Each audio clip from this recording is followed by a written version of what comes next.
E então, o que é espiritualidade?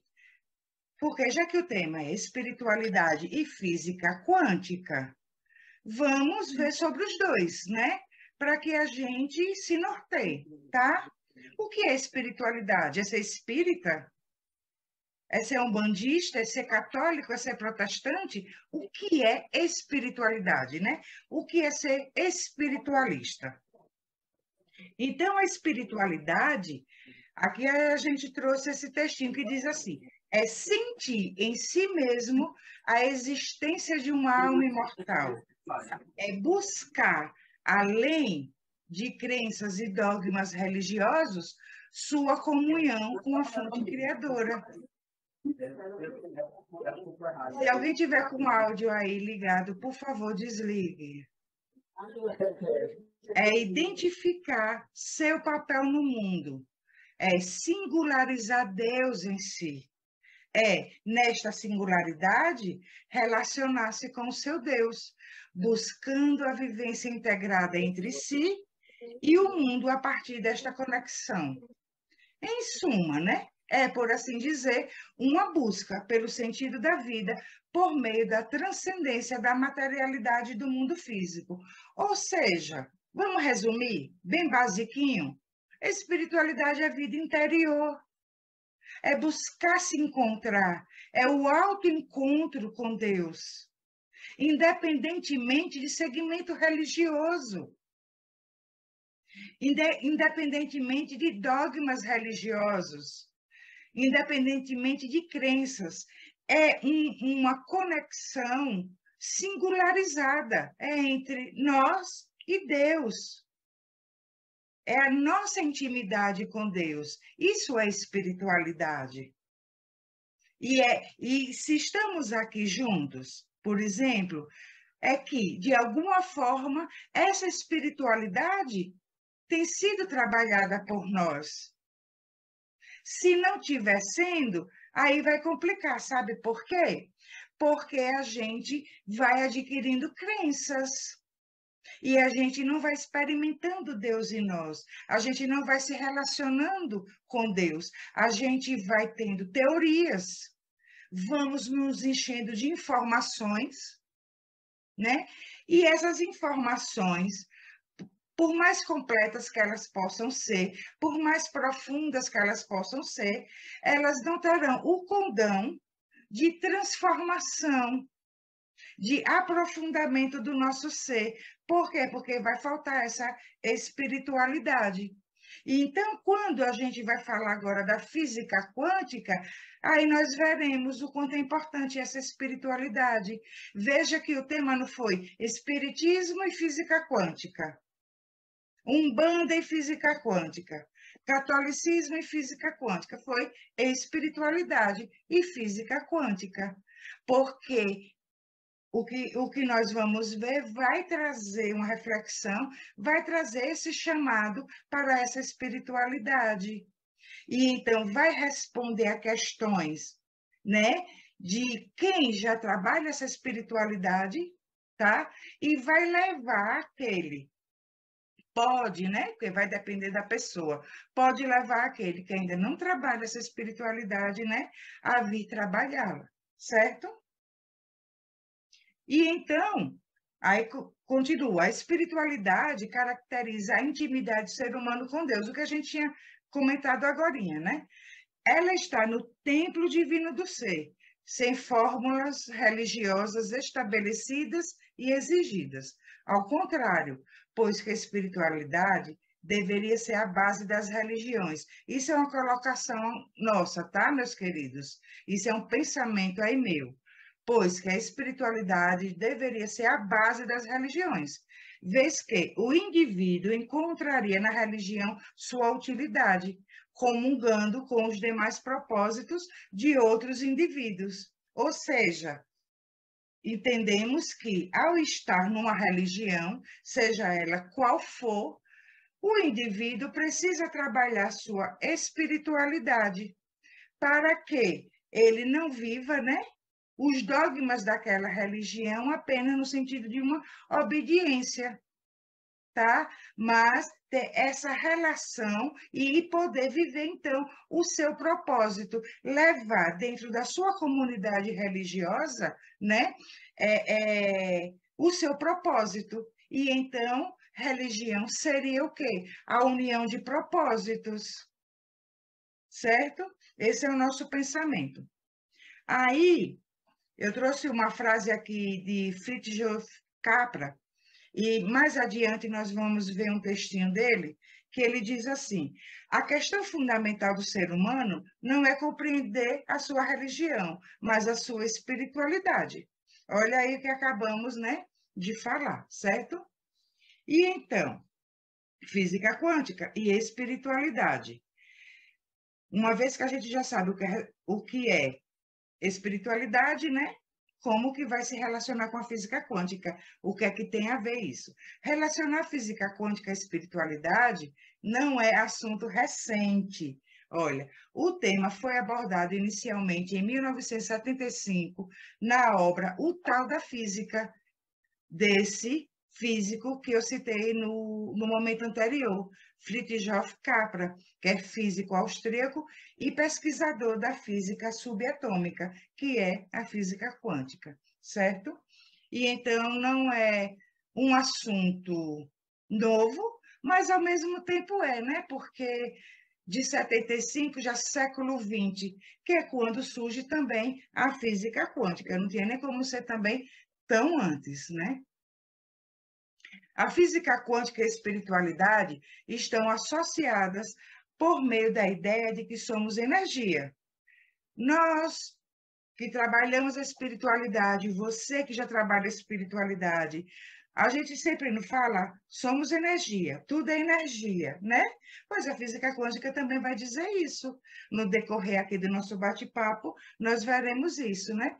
E estamos conectados entre nós e com o todo, ou seja, fazemos parte de tudo, como no trabalho da espiritualidade, a gente já sabe. Agora a gente vai ver cientificamente isso, certo?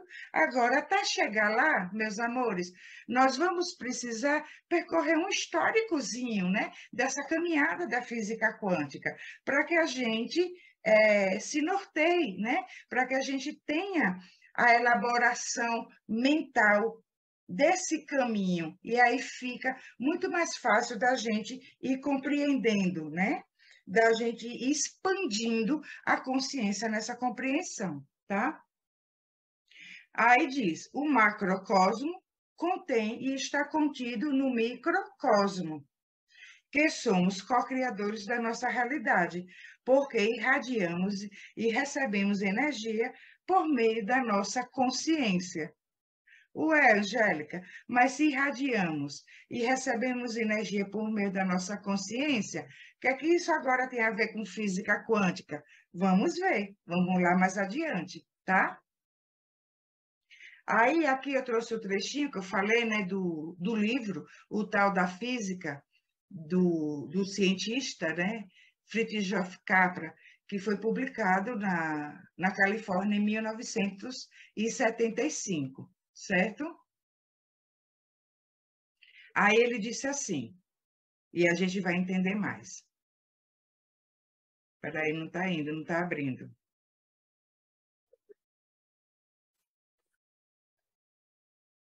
Ah, agora vai. Pronto. Considero a ciência. Olha, é interessante, antes da gente ler esse trechinho aqui do livro dele, abordar uma coisa. A gente traz uma crença de que a ciência é contra a espiritualidade, que a ciência não busca Deus. A gente precisa ter uma mudança, né, de visão certo? Disso, de que a ciência e espiritualidade e religião não se misturam.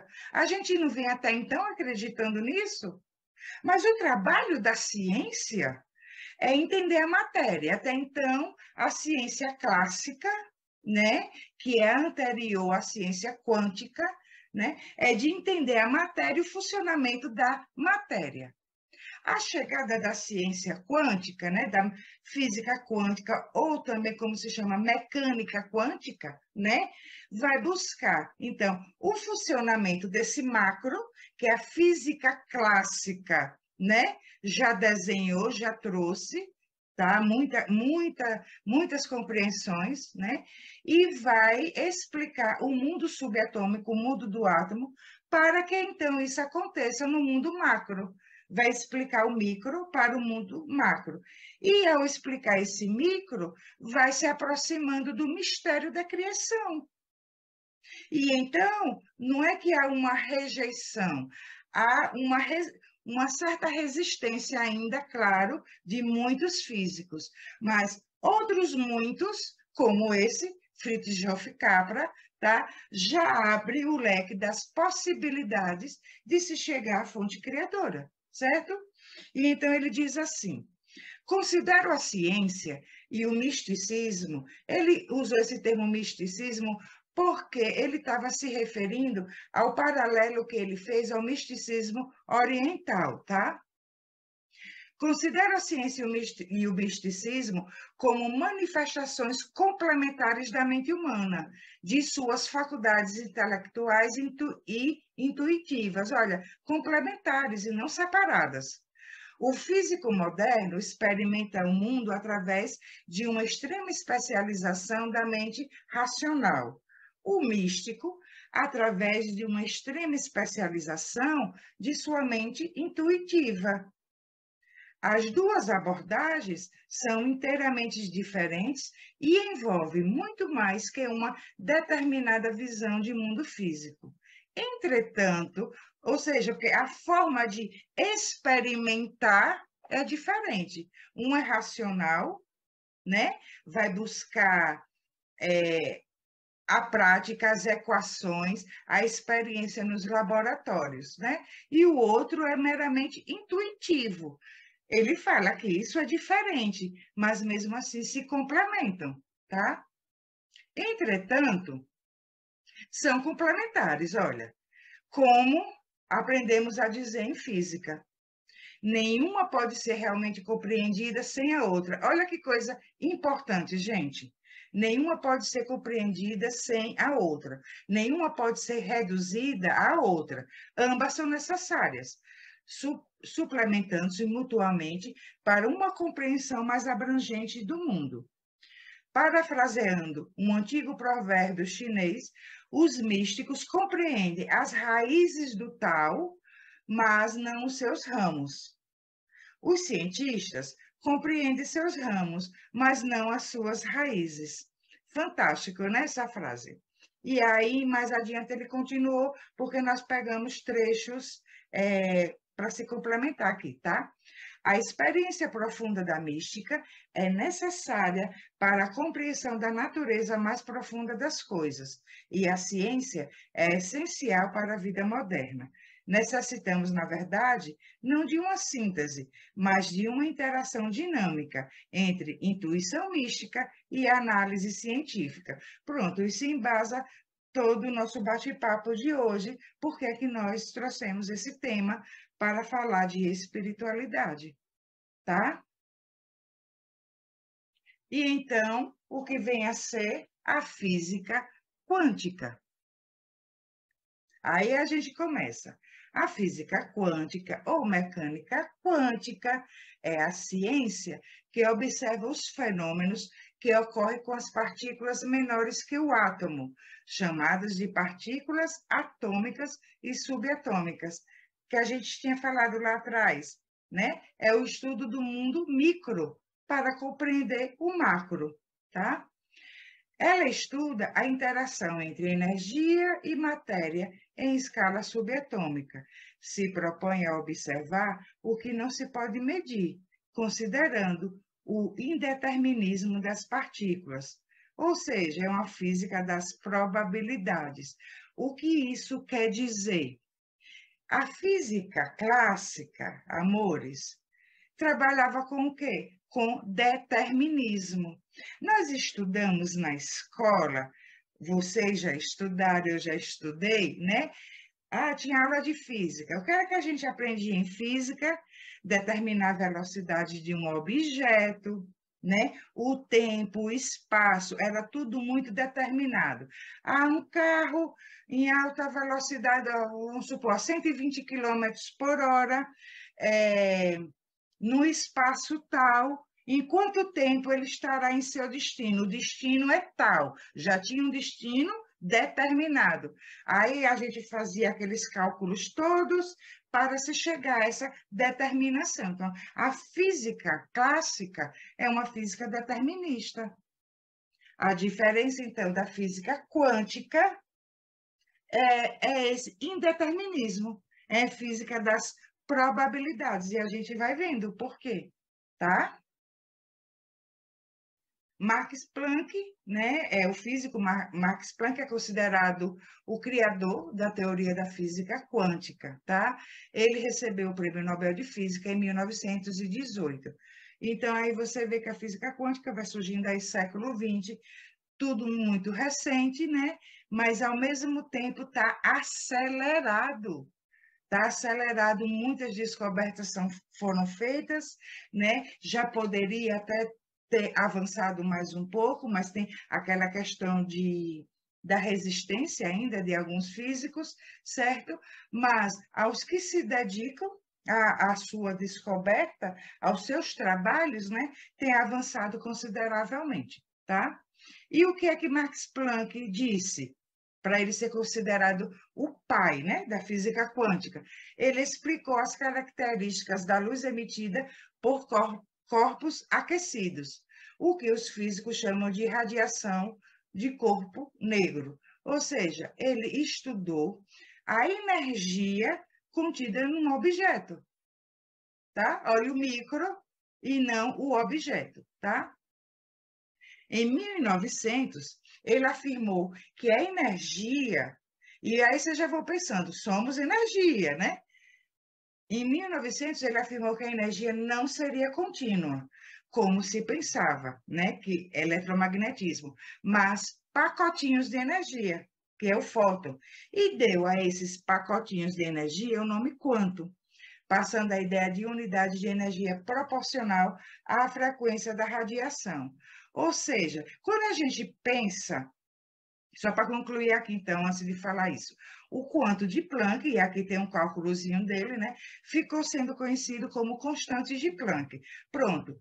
Todo trabalho agora feito na mecânica quântica é com base nessa constante de Planck. Tem que ser, tá? Então, por isso que ele é o pai da física quântica, certo? E aí, o que é que quer dizer que a energia ela não é contínua, como antes se acreditava, mas pacotinhos de energia e que ele deu o nome de quanto, que significa quantidade, né? E que é proporcional à frequência da radiação, ou seja, proporcional, tá? Esse quanto é proporcional à energia emitida naquele objeto. E então, cada pacotinho desse vai ter um quanto de acordo com essa frequência. E então, são minúsculos pacotinhos de energia, esses minúsculos pacotinhos se chama quanto ou fóton, né? E que formam a energia como um todo, certo? Então, se for pegar a energia e observar, você vai ver algo como contínuo, mas são pacotinhos de energia. E aí, a constante de Planck é importante porque ela é usada para descrever o comportamento das partículas subatômicas. A gente não falou que tudo que fosse fazer agora tinha que ter a constante de Planck, né? E para calcular a energia dos fótons. E então, antes não se sabia, não se tinha como ter um cálculo exato, né, de frequência, de uma radiação em cima de um objeto. certo? Porque não se tinha ainda essa constante dele. Então, essa foi a grande descoberta. A partir dessa constante, se calcula agora, né? Se observa e se calcula o comportamento das partículas subatômicas, ou seja, que estão abaixo do átomo, tá? Que são os elétrons, que são os prótons, que são os nêutrons, e por aí vai, tá? E aí Planck postulou que o quanto de energia dependia apenas da frequência da radiação da luz, o que a gente tinha comentado agora há pouco. E aí, só para a gente ter um pouquinho de conhecimento, qual é a contribuição no mundo material, né? Da física quântica, porque estamos falando de espiritualidade e física quântica, mas ela é trabalhada, óbvio, no mundo material, porque o micro é que explica o macro. E o micro sendo desenvolvido, sendo conhecido, sendo estudado, ele vai melhorar, né, o desenvolvimento do macro, certo? E então, aplicação em toda forma de tecnologia que envolva chips ou algum tipo de microcircuito, criação dos computadores, smartphone, laser, aparelhos de ressonância magnética, telescópio e microscópio avançados, painéis solares, leitores ópticos, tudo graças ao estudo do transporte de energia por partículas subatômicas, certo? Então, só para a gente ter uma ideia mais ou menos de que, do quanto a gente já se utiliza de várias coisas por causa da mecânica quântica, certo? E então, agora vamos propriamente ao assunto, e para a gente poder esmiuçar, a gente vai conversar um pouquinho sobre o átomo, já que a mecânica quântica, ela fala do átomo, né? E das partículas subatômicas, ou seja, menor do que o átomo. Então, a gente tem que conhecer esse trocinho, né? Um pouquinho primeiro, certo? Para a gente poder compreender mais adiante. E então, no decorrer, né? Dos anos aí, de centenas de anos, foram surgindo os modelos atômicos. Ah, o átomo é assim, o átomo é assado. Depois surgia outro, o átomo é daquele outro jeito, certo? E aí vamos conhecer só um pouquinho a história do átomo, só esse processozinho dele até chegar num modelo atômico que é usado hoje. Vamos lá para a gente conhecer. Não é aula de física, nem de química, nem de nada, tá certo, gente? É só um bate-papo para a gente ter uma ideia do átomo, tá? Primeiro, John Dalton, em 1808. O átomo é uma esfera maciça, indivisível e indestrutível. Ou seja, o átomo era só aquilo. No próximo slide, acho que é no próximo, que vai ter um pouquinho mais, falando mais desses modelos atômicos. Aí a gente vai ver o nome que foi dado a esses modelos, tá? Cada um recebeu um nomezinho. Então, esse físico John Dalton, 1808, ele disse: ah, não, o átomo, eu pesquisei, eu estudei, eu fiz trocentas equações, certo? Eu esmiucei, e o átomo é uma esfera maciça. Prestem bem atenção nisso, para a gente entender a mecânica quântica, tá? O átomo é uma esfera maciça, indivisível e indestrutível. Depois vem Joseph John Thomson, em 1887. Já pegou, né, o modelo atômico do Dalton e encontrou a existência de carga elétrica. Já encontrou elétrons? Beleza? Beleza. O átomo está sendo descoberto. Vamos mais adiante. Depois, em 1911, né, Rutherford disse o seguinte: o átomo é formado por duas regiões, o núcleo e a eletrosfera, ou seja, já não é mais só uma esfera maciça e indivisível.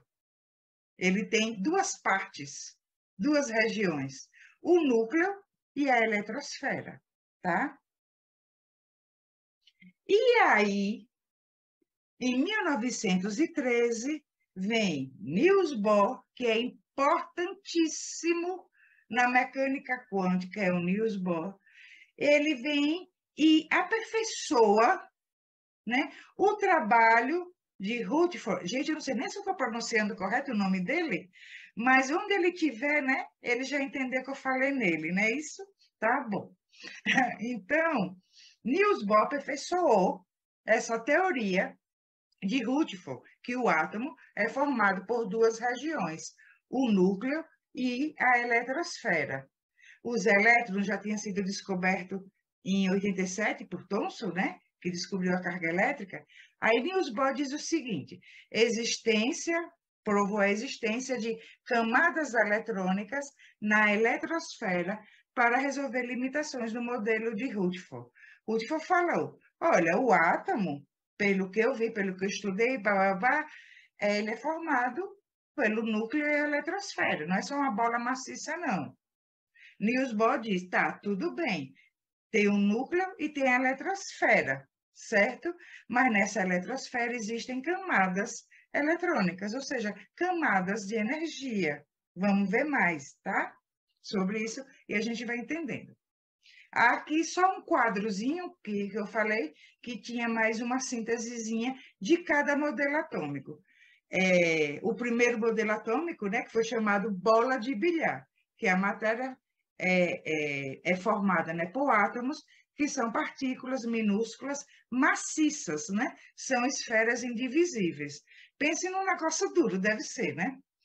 Depois, mais adiante, o outro modelozinho aí, o de Thomson, né?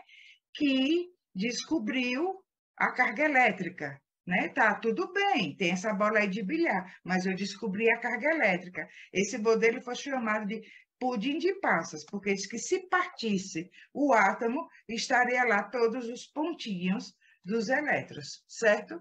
Mais adiante, que foi o de Rutherford, né? Se eu estiver pronunciando o nome dele certo, é esse modelinho que a gente já conhece. Quem nunca viu esse modelinho do átomo com os elétrons circulando, né, em volta dele, assim, tudo doidinho, tudo atordoado, né, feito umas baratinhas tantas para lá e para cá.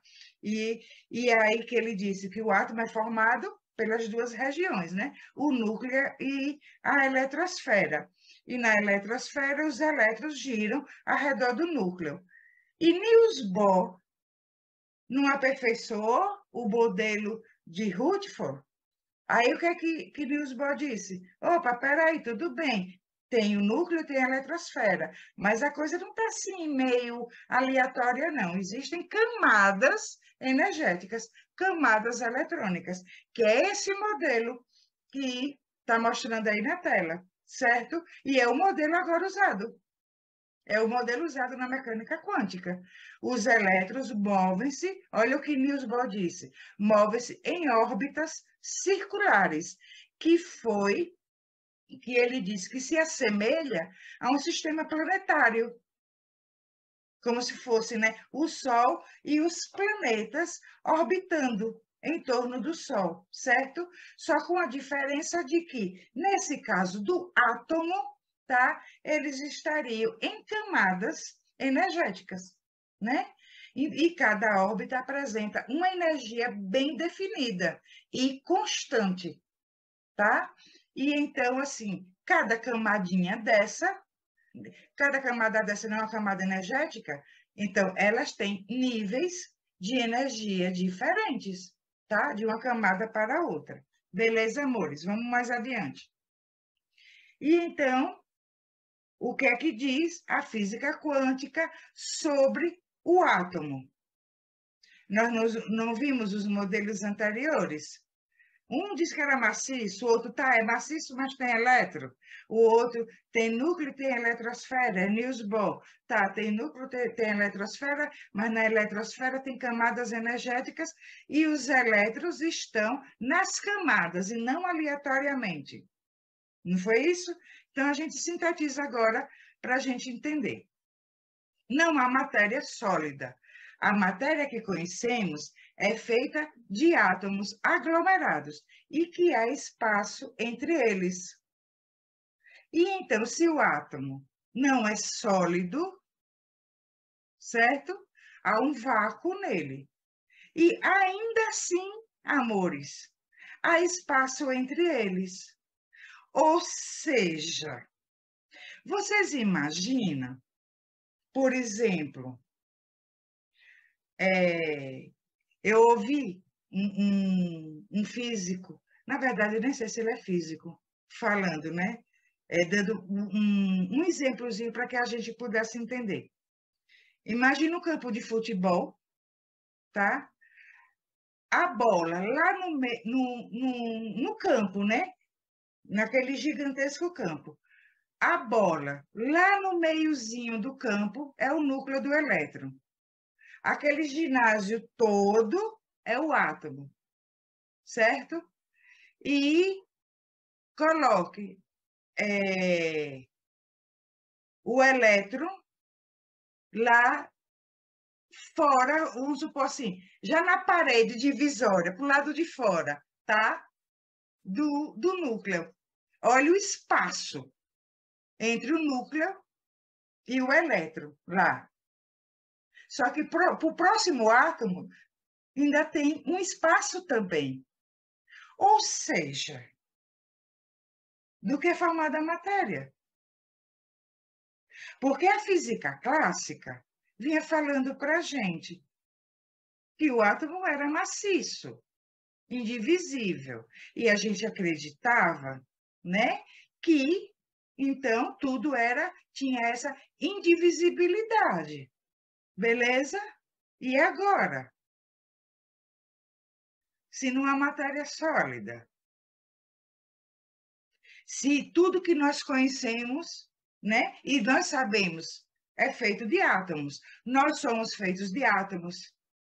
A cadeira que você está sentada, sua cama, sua casa, seu carro, tudo, sua roupa, em tudo, dos planetas, nas galáxias, no mar, na terra, nas montanhas, nos animais, em tudo, no espaço, no cosmos todo, em tudo, há átomos.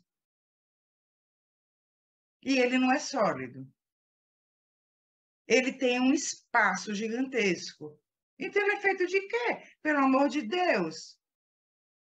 É tudo um buraco vazio, né? Vamos ver. O átomo, olha aí, é vácuo, não sendo matéria sólida, mas uma energia condensada. O átomo é só energia. Daí a gente começa a entender quando a gente fala nós somos energia. Agora, quando a gente falar que somos energia, a gente já sabe o porquê. Porque somos feitos de átomo. E o átomo é só energia. Então, não tem nada maciço, não tem nada indivisível. É só energia. E quando o que a gente vê, o que a gente pega, como nossos próprios corpos, né? É energia condensada. Lembra que eu falei assim, vai ter algumas coisas que vão dizer, a Angélica já falou nisso em algum momento, né? Que somos energia condensada, está aí uma das coisas. O que a gente entende como matéria sólida é apenas a energia congelada, como alguns físicos também chamam, ou condensada, mas é energia. Como o estado da água, né? Tem sólido, líquido, gasoso, né? O sólido, o gelo, deixou de ser água? O gasoso deixou de ser água? Né? O líquido é água, né? A energia, ela está condensada. Deixou de ser energia por isso? Não, ela é energia, tá? Aqui, eu trouxe essa imagem, preste bastante atenção. Faça de conta que aí eu tirei um pedacinho, ou da sua pele, ou da sua cadeira, ou da sua roupa. Coloquei como um círculozinho aí, certo? Mas é um pedacinho de você. Vai ser melhor assim. É um pedacinho de você aí, da sua pele. Eu fui lá, quando você estava dormindo, na sua casa, arranquei um pedacinho da sua pele, certo? Todas essas bolinhas coloridas aí, imagine que são átomos. Eu coloquei tudo colorido porque autista, né, gente? Tem que colocar tudo coloridozinho para ficar até melhor de explicar. Já pensou se fosse tudo de uma cor só, né? Então, aí, nesse pedacinho de você, tem os átomos. Cada bolinha dessa, entenda como um átomo, que é uma energia, certo? Há espaço dentro dele. Há um vácuo nele, que é a energia. E ainda há espaço entre eles. O que tinha explicado anteriormente. Muito misterioso e muito transformador. Por isso que a gente tinha falado, bem lá no comecinho, antes de começarmos, né, a explanação propriamente dita, que a mecânica quântica, ela traz uma mudança de paradigmas, tá? E então, mesmo aquele que não tem trabalhado a sua espiritualidade, ele vai ficar com a pulguinha atrás da orelha, quando ele vê do que ele é feito. Que ele é mais espaço, vazio, entre aspas, né? Porque é energia, do que matéria, do que a matéria que tinha dito da física clássica, da matéria indivisível. E então, você imagine agora, nesse segundo quadro, que cada bolinha colorida dessa, que é um átomo, é esse aqui dessa segunda imagem. E então, esse pedacinho aqui, da primeira imagem que eu peguei, que eu disse que é da sua pele, pega essa segunda imagem e coloca no lugar de cada bolinha. É disso que nós somos feitos. Desse átomo, com um núcleo praticamente imperceptível e todo cheio de espaço. Aos elétrons, né? Aos elétrons nas órbitas que se encontram aí, tá? Mas com todo esse espaço, que de uma camada energética, que Niels Bohr falou, para outra camada, haja espaço, que a gente falou lá do campo de futebol. Haja espaço. Então, tudo é espaço. Além disso, ele não está coladinho no outro átomo, tem espaço entre eles. Não é interessante isso? Você olha para você e diz: caramba, quem sou eu? Né? Vamos adiante. E então, quem somos nós? Nós e o universo. Agora pegue todas aquelas bolinhas, faça de conta que esse é você, e aí está com os átomos. E aí eu coloquei proposital, né? Na frente, corpo físico, corpo perispiritual, o universo atrás.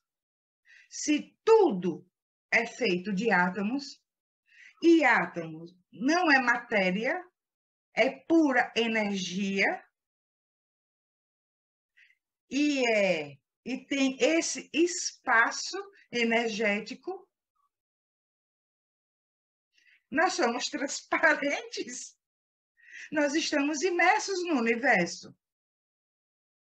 O universo está em nós, não há uma divisão.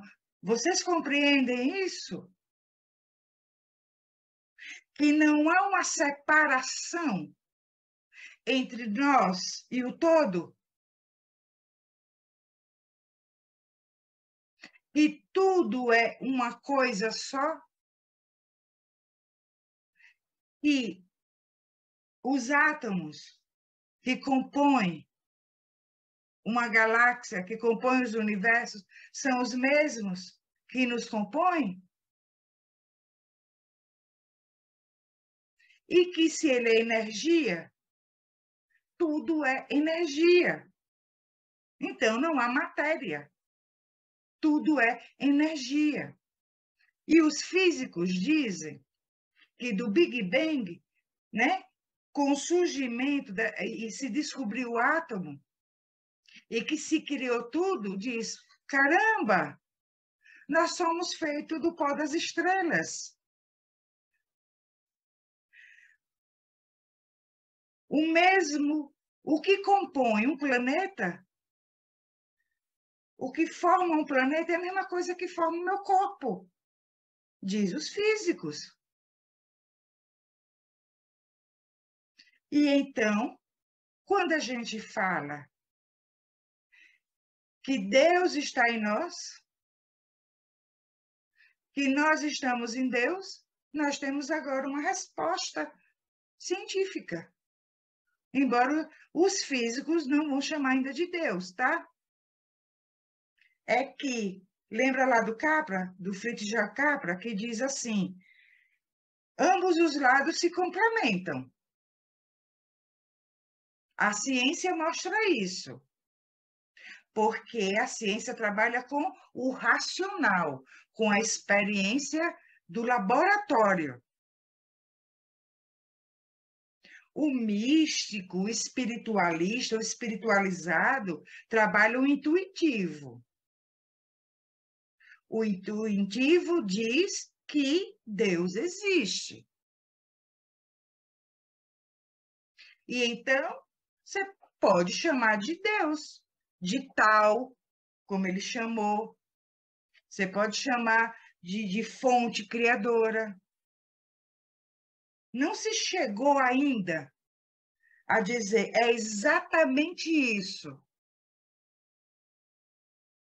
Mas a mecânica quântica é uma ciência que está assustando o mundo da física.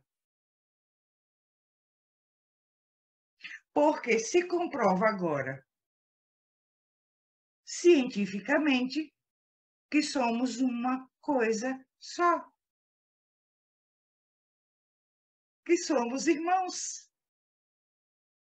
Que não há diferença entre mim e vocês.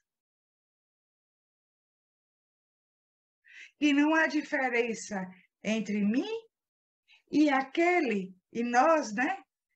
E aquele que a gente julga, que a gente condena, que a gente aponta os defeitos, que a gente critica, que a gente exclui, cancela, né? Como se fala agora, como se faz agora, que a gente cancela. Aquele que a gente some e não dá nenhuma satisfação. Aquele que a gente discrimina porque não torce para o mesmo time de futebol, porque não tem a mesma religião, porque não tem a mesma fé, ou até porque é ateu, e a gente discrimina. Então, nós e eles somos a mesma coisa. Estamos imersos.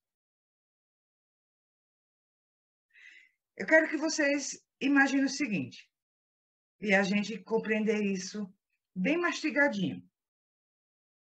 Compreenda o seguinte. Você está aí no seu quarto ou na sua sala, tá?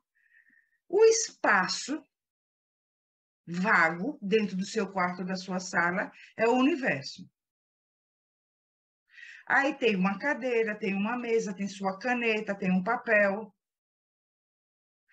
Todas essas partes que você pode tocar é feita desses átomos que estão congelados. É energia congelada, porque o átomo é energia. Tá? Eles não estão dentro do espaço em que você está, isso considerando você também, dentro desse espaço. Tudo isso não é feito desses átomos? Em estados diferentes? Um está nesse espaço, entre aspas, vazio, os outros estão na sua cadeira, na sua cama, na sua mesa, outro na sua caneta, outro no seu papel, os outros em você, mas são os mesmos. E então uma coisa não foi feita de um material e outra coisa foi feita de outro material. É como se, a gente até usou aquele exemplo da água, né? É como se, vamos supor que sua mesa é uma pedra de gelo, tá? Você também é uma pedra de gelo, o espaço é o gasoso, tá? E tem água no chão do seu quarto. Não é tudo a mesma coisa, em estados diferentes?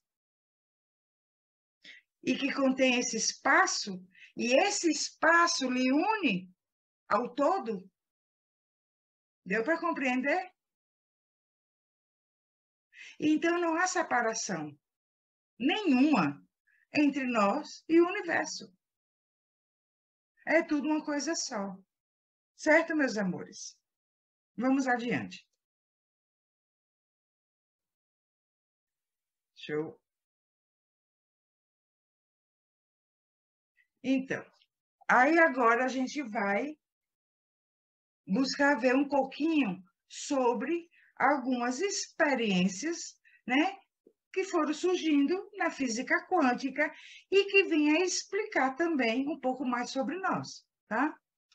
Uma delas foi a superposição quântica ou superposição de estados, tá?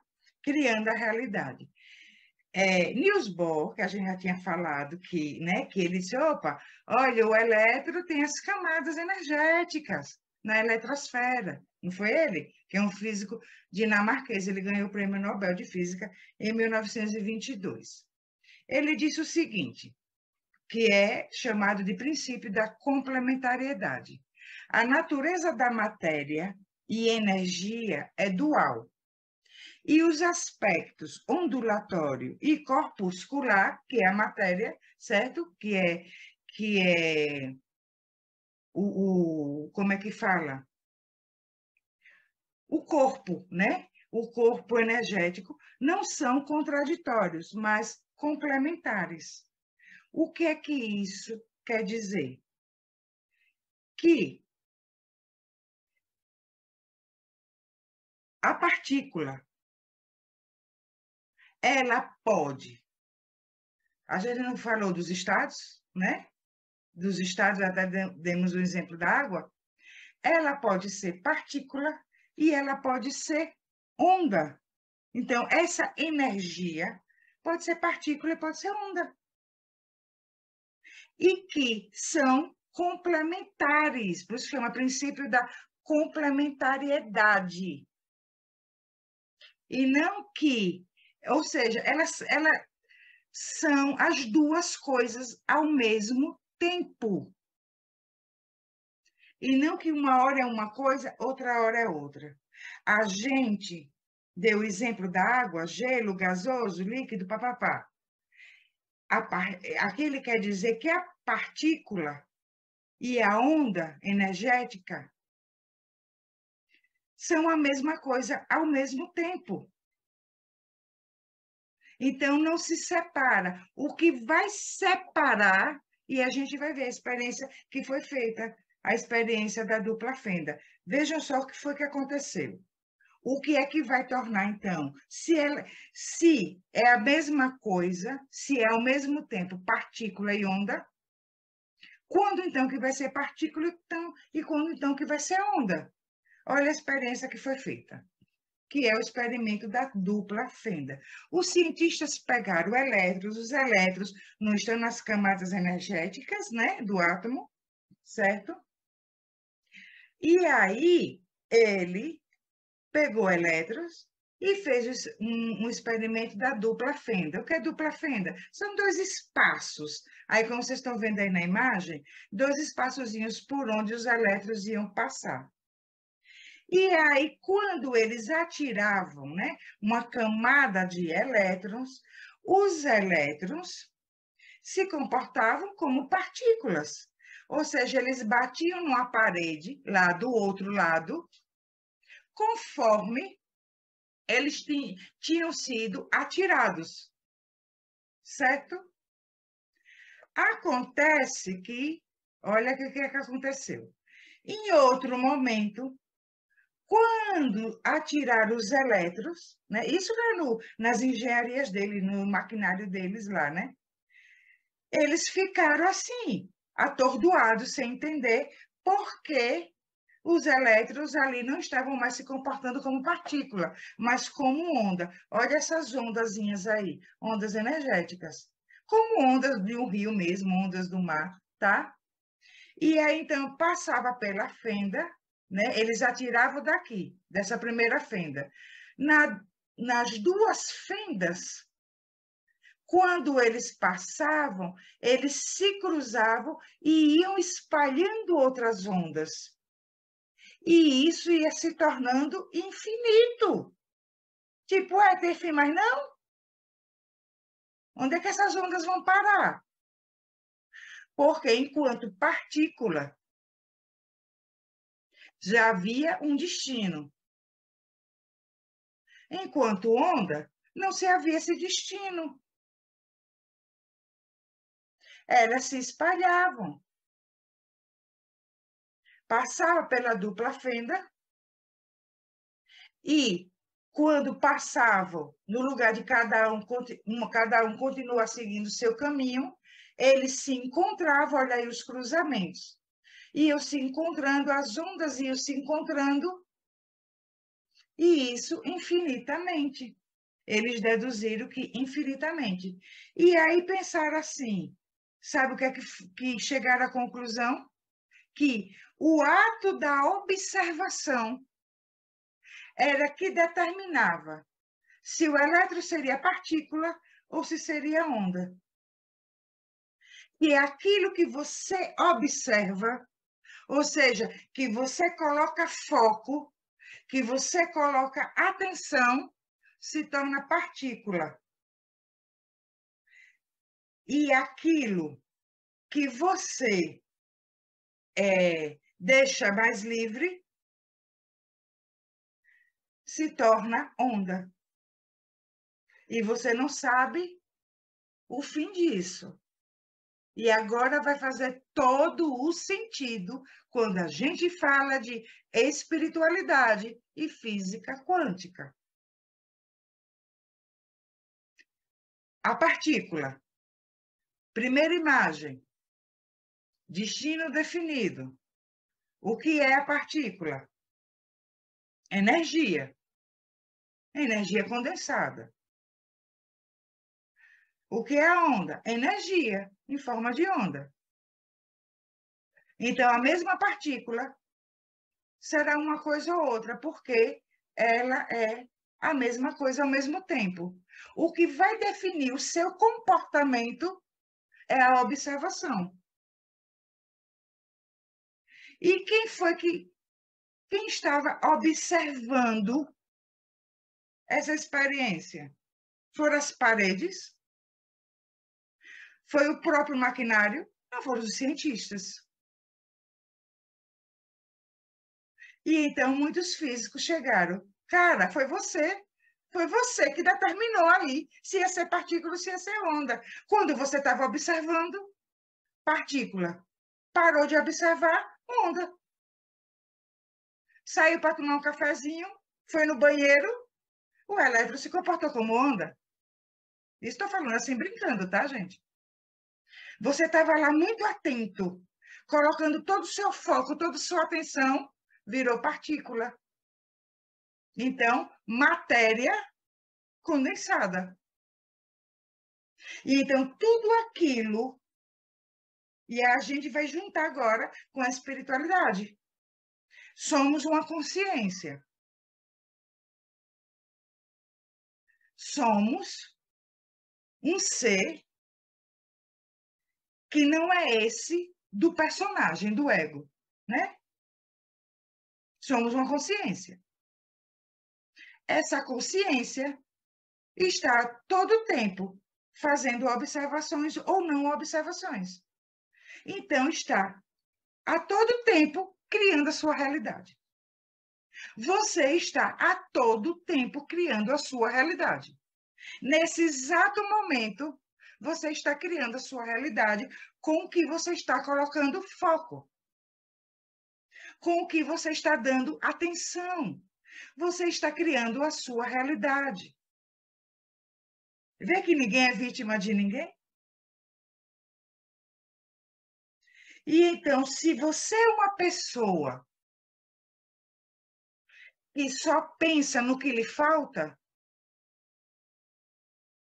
você vai criar partículas cada vez mais de realidade de algo que lhe falte.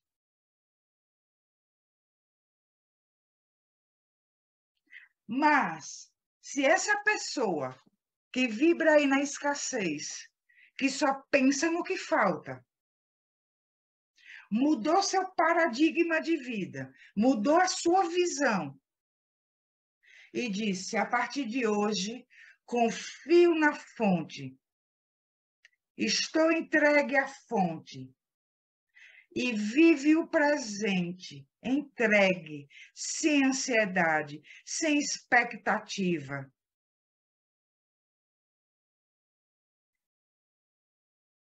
Como será a emanação da sua energia? Como ondas, em infinitas possibilidades. Mas, Angélica, e nessa de infinitas possibilidades, eu também não vou ficar vivendo assim aleatoriamente, vou viver o que acontecer. Dessas infinitas realidades, você pode escolher uma que você vai dar sua atenção a ela. E ela irá acontecer. Mas entenda que dar atenção a uma possibilidade, você já excluiu todas as outras. Ponto 1 importante. Certo? 2, ao escolher uma possibilidade, você não pode deixar de ser onda. Não pode deixar de vibrar na leveza do seu ser, na fé, na entrega, na confiança. Porque senão você vai colocar um foco em algo, nessa possibilidade, com a mesma mente material de antes, do átomo indivisível. E vai acreditar que só aquela possibilidade que você escolheu é a que tem que acontecer, porque foi a que você escolheu. Então, você pode se organizar, se programar. Um jovem, por exemplo, tá? Estou entregue. Nessa entrega, Deus, eu quero ser um médico, ou um físico, vamos botar um físico, né? Já que estamos falando aqui de física. Eu quero ter por profissão futura ser físico. E então, ele vai organizando, fazendo sua caminhada para ser físico. E se ele permanece nessa entrega, nessa confiança, nesse estado de leveza do seu ser, nessa conexão consciente dele com o todo, ele vai continuar sendo, emanando energia em formas de ondas. E o que é que vai acontecer? Dentro dessas possibilidades, vão acontecendo situações, coisas, para a realização daquela possibilidade que ele escolheu. Porque está no fluxo, isso é fluxo. Se ele não estiver aberto a outra possibilidade acontecer, ele não terá, vamos chamar assim, essa ajuda, né, do universo, dessas infinitas possibilidades. Por quê? Vamos entender. Quando você escolhe uma possibilidade, você colapsa aquela realidade. Isso chama-se colapso da função de onda. Função de onda, as ondas aí.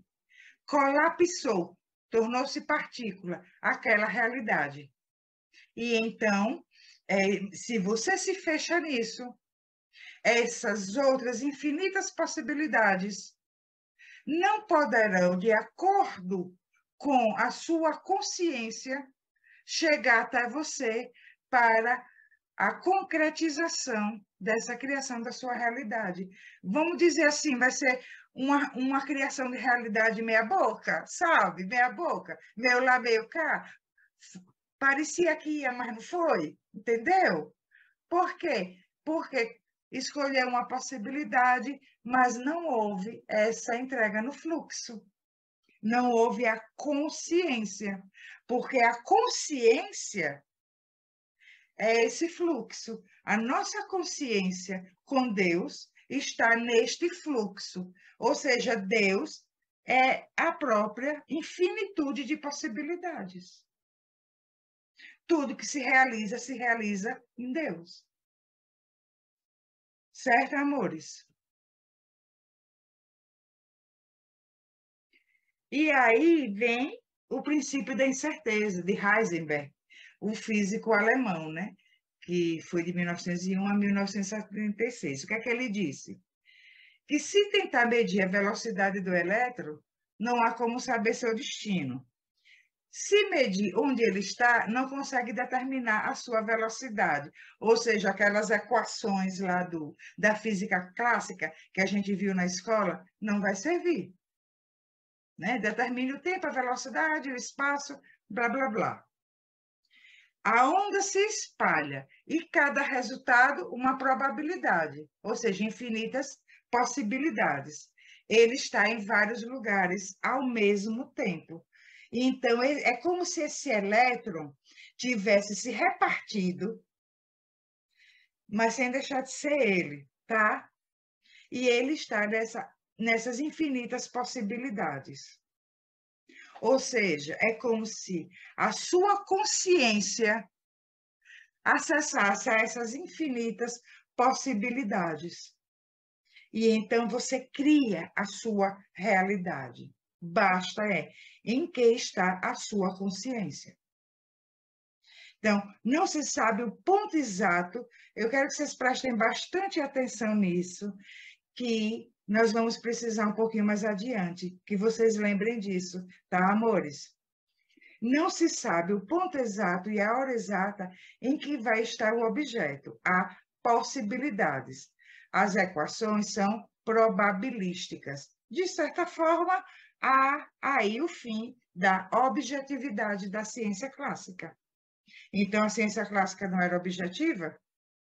Agora, a ciência quântica, ela é subjetiva. Por quê? Não tem como determinar. É a física das probabilidades, das possibilidades.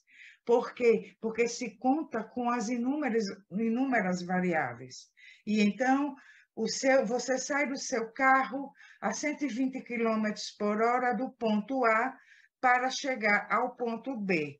O espaço são 10 quilômetros, tá? 10 quilômetros, velocidade constante de 120 quilômetros por hora, tal. A que horas você vai chegar no ponto B? Não se sabe. É isso que a mecânica quântica diz. E então, por quê? Porque se a influência, tá, do observador nessa experiência. E então, a mecânica quântica diz que nós, como observadores, influenciamos a criação da realidade. Compreenderam isso, amores? Vou tentar dar um exemplo para ver se fica só um pouquinho mais claro.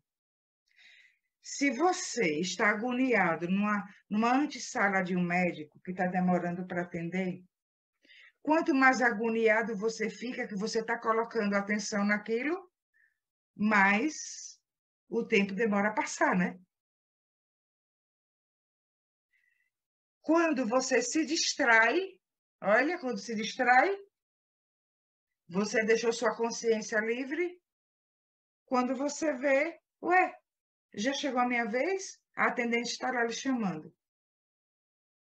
Outro exemplo, quem dirige, não já aconteceu de você estar dirigindo, aí você, às vezes, está distraído mesmo. Quando você vê, nossa, eu já estou aqui nessa rua, você parece que nem viu o trajeto até chegar naquela rua ou naquela avenida. Isso já aconteceu comigo várias vezes. Tenho certeza que já aconteceu com vocês. Entendeu? E então, o observador influencia no tempo, no espaço, na posição, no comportamento. Ele influencia como a realidade será. Então, a mecânica quântica vem dizer, né, com isso, para que a sua ansiedade? Que realidade é que você está criando? Com os seus medos, com suas angústias. O que é que está faltando para ser onda? Nesse mar de infinitas possibilidades. Entende isso, meus amores? E então, quando o observamos, há o colapso da função de onda, ou seja, a criação da realidade. Então, você está lá no médico, está reclamando pra caramba da demora, você está colocando atenção ali. E então você cria essa realidade. E criando essa realidade, é a realidade que você vai experimentar, da demora de ser atendido. E sempre que for, como você já tem essa informação energética, vai acontecer de demorar para você ser atendido de novo. Porque não fluiu, não flui. Entende isso? E aí vem o emaranhamento quântico, a não localidade. É quando duas ou mais partículas estão ligadas entre si de uma forma que a alteração em uma afeta todas as outras. Deixa eu dar uma olhadinha aqui nas horas, já vou ter que correr aqui um pouquinho, tá? E a gente pode até complementar isso depois, certo, meus amores? Então, é quando duas ou mais partículas estão ligadas entre si de uma forma que a alteração em uma afeta todas as outras, ou seja, você mexe em um elétron, outro elétron será afetado da mesma forma.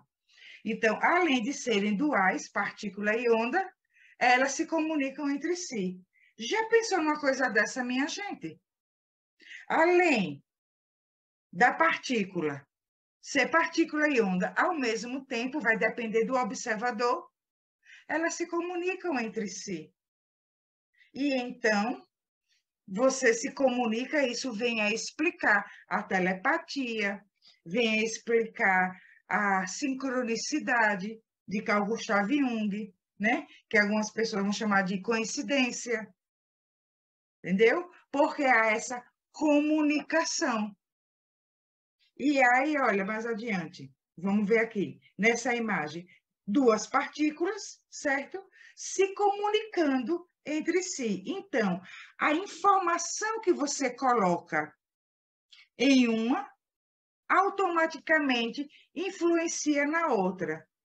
E aí, pasmem, os cientistas quase todos infartaram, porque descobriram que isso independia da distância.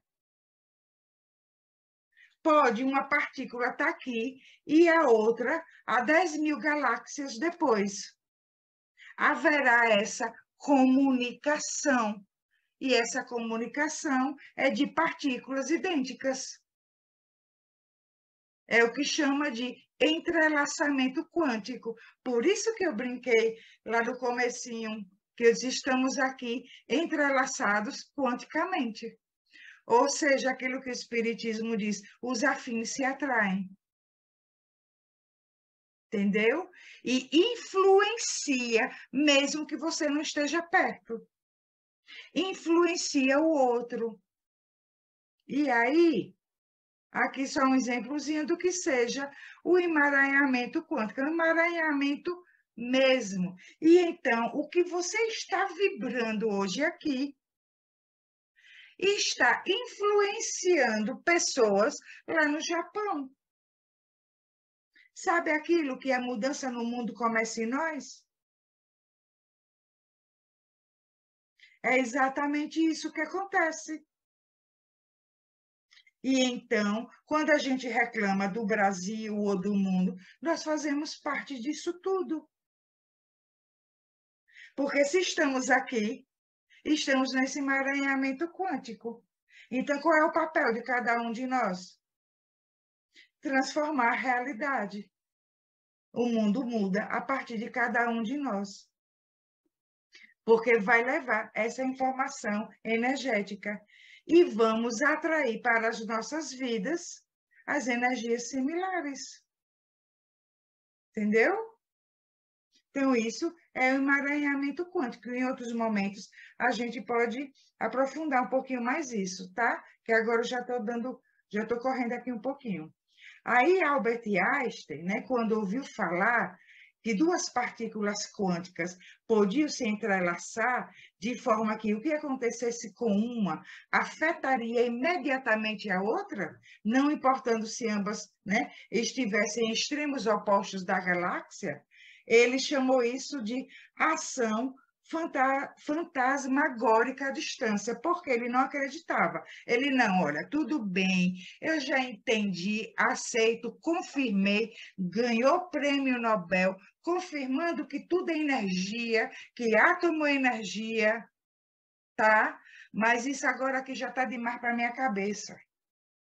Porque ele não aceitava nenhuma comunicação entre partículas que ultrapassasse a velocidade da luz, que é aproximadamente 300 mil quilômetros por segundo.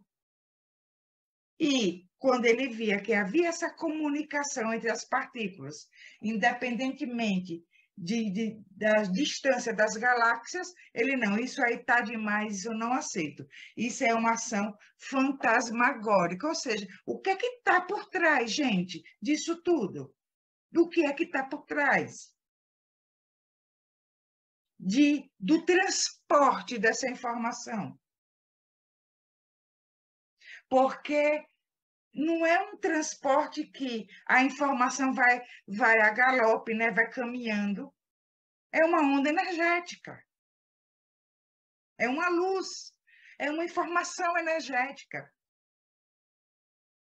E aí, para assustar mais ele, olha o que a mecânica, os físicos quânticos, né, disseram. Porém, no caso do entrelaçamento quântico, segundo os físicos, não se trata nem mesmo de velocidade, mas de instantaneidade. Embora o entrelaçamento quântico venha sendo demonstrado exaustivamente, poucos cientistas, né, ainda se arriscam a buscar compreender como é que uma partícula sabe o que deve fazer quando sua irmã gêmea sofre uma alteração. Ou seja, a mecânica quântica diz, olha, é pior do que estar acima da velocidade da luz, a comunicação é instantânea. Angélica, o que eu estou vibrando agora está influenciando o povo lá no Japão. Sim, instantaneamente, é agora.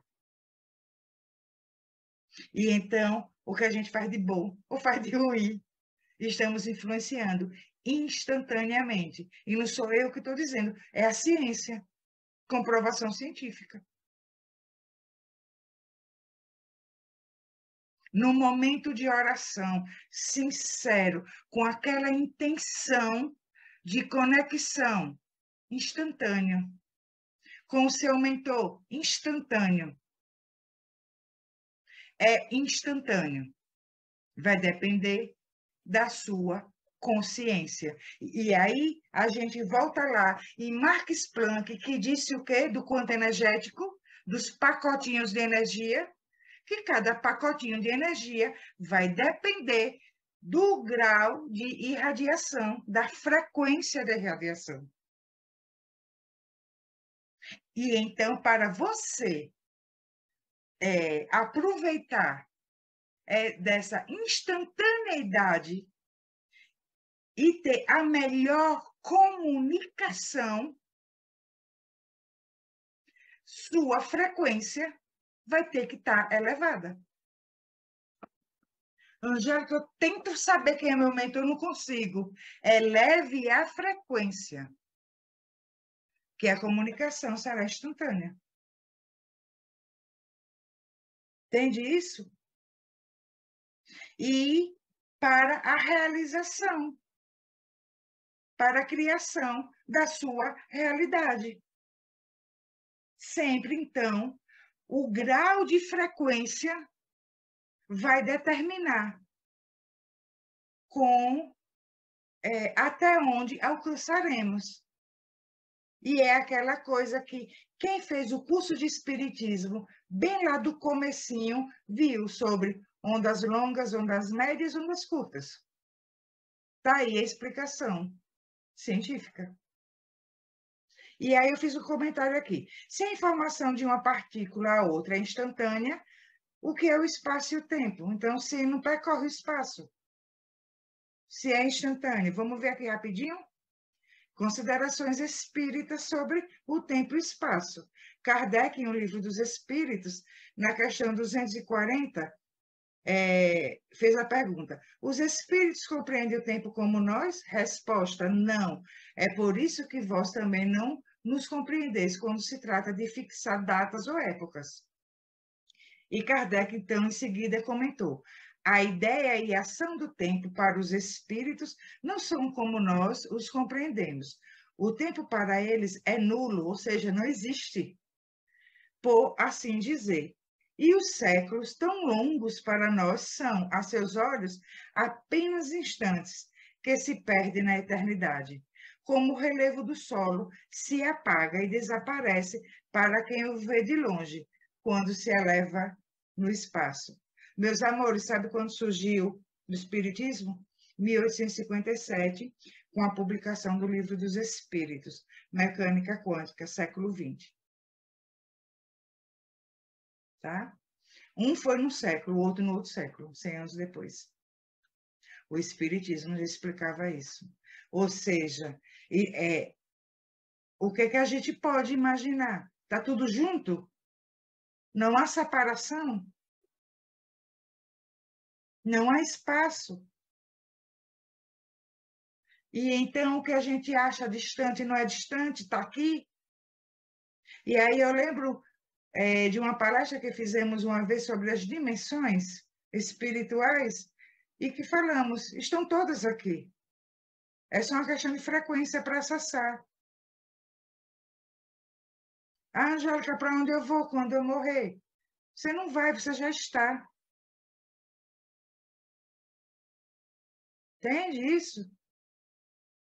Porque é tudo uma coisa só. O que somos aqui é o que somos depois que deixar o corpo. E aqui eu vou pular, só isso aqui um pouquinho para adiantar. Aqui vou falar só dessa imagem, não vou ler essa questão da Gênese de Kardec.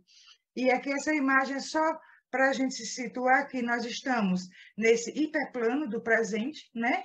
Para cima o futuro, para baixo o passado. O observador está aí nesse centro. E então, quando a gente cria, né? Tem essa mudança de paradigma e a gente tem essa compreensão, a gente passa a viver no presente, não existe mais futuro nem passado. Não existe mais ansiedade do futuro, nem a depressão por causa do passado.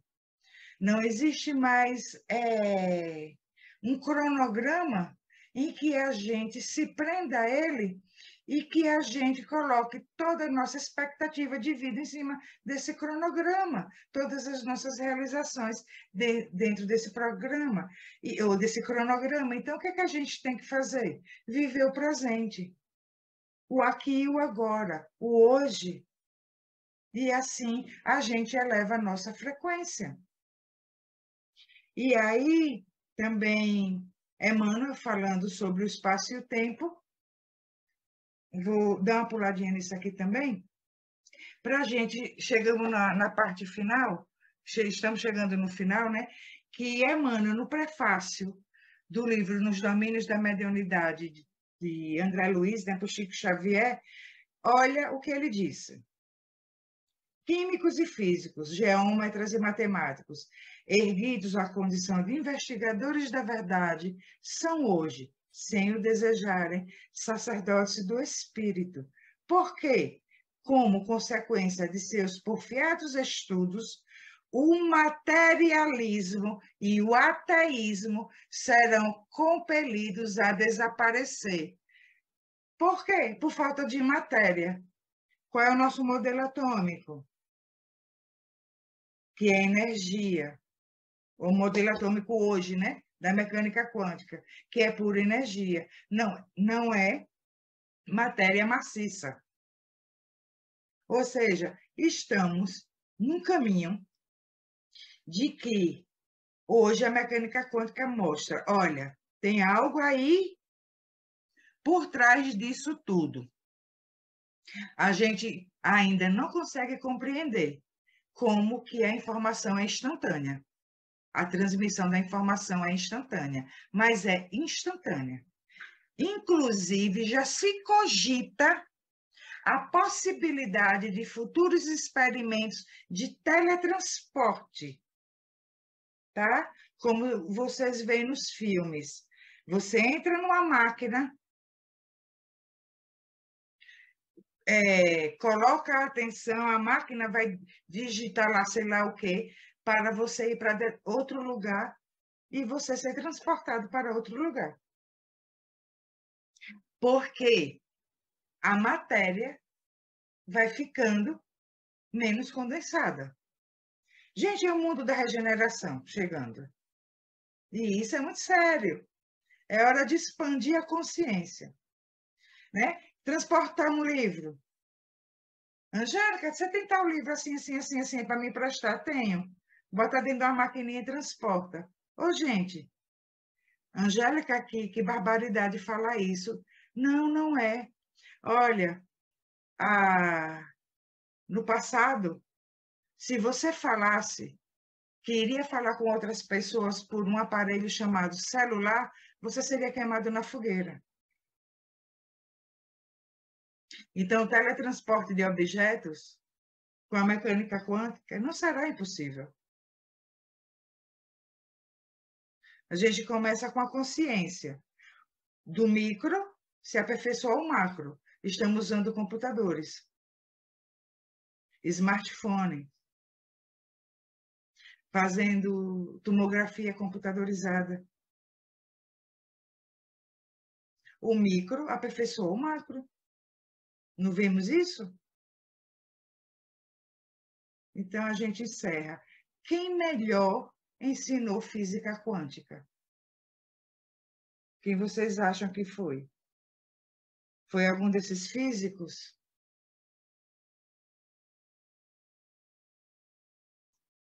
Olha o que é que ele disse. Pois onde 2 ou 3 estiverem reunidos em meu nome, ali eu estou no meio deles. Entrelaçamento quântico.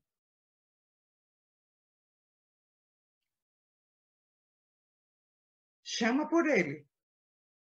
Você vai. E você entrelaça com ele. Então, onde 2 partículas ou mais, ou seja, já estão entrelaçadas, estiverem reunidos, vão entrelaçar quanticamente com ele. Ali eu estou no meio deles. O olho fornece luz, olha o observador, aí simbolizado pelo olho, né? Mas é a consciência. Fornece luz a todo o corpo, portanto, se teu olhar é generoso, todo o teu corpo será luminoso. Porém, se teu olhar é mesquinho, todo o teu corpo será tenebroso. E se tua fonte de luz está às escuras, que terrível escuridão. E Jesus continuou dizendo: o reino de Deus é como um homem que espalha a semente na terra. Depois ele dorme e acorda, noite e dia, e a semente vai brotando e crescendo, mas o homem não sabe como isso acontece.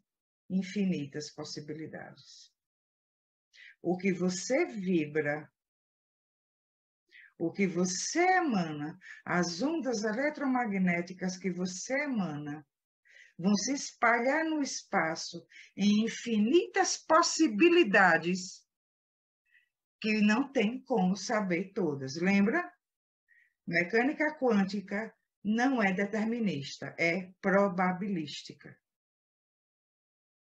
E ele dorme e acorda, noite e dia. E a semente vai brotando e crescendo. E ele nunca vai saber como é que isso acontece. E tudo que pedirdes na oração, crendo, o recebereis. Colapso da função de onda. Conecte ao Pai, conecte à fonte e crie sua própria realidade. Porque o que é oração? É a ação do coração.